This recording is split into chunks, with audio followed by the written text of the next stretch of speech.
点点滴滴落雨声，我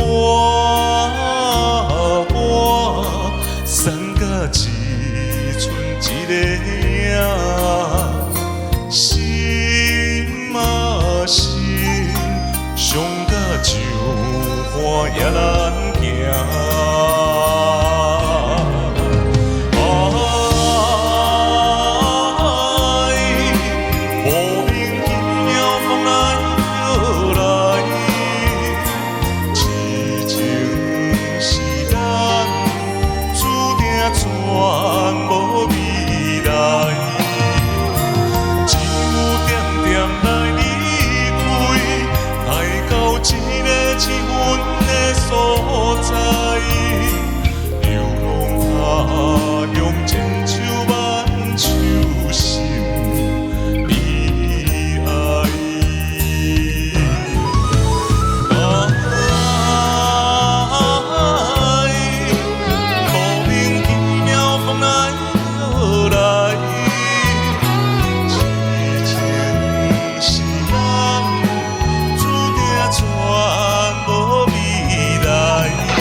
修博，老师好。来，你的歌声很特别，一特别的逗，特别的，你的声的共鸣非常的窄，就 A， 所以这样你 A 是你的特色，它绝对不能是缺点。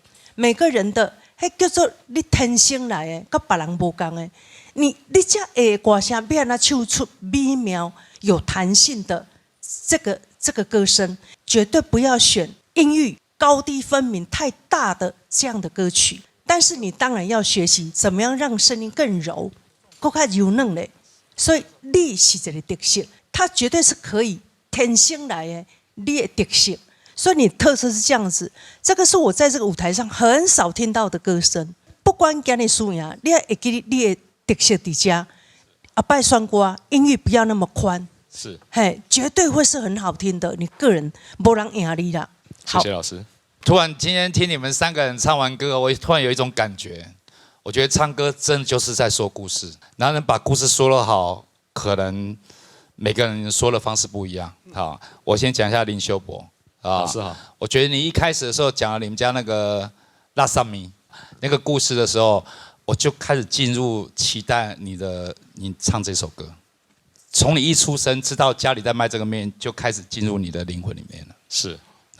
你就用你这个3个字，其实甚至影响了你一生阅读人生的故事的能力的角度就是会去体贴别人，会想要去把自己的力量跟人家分享。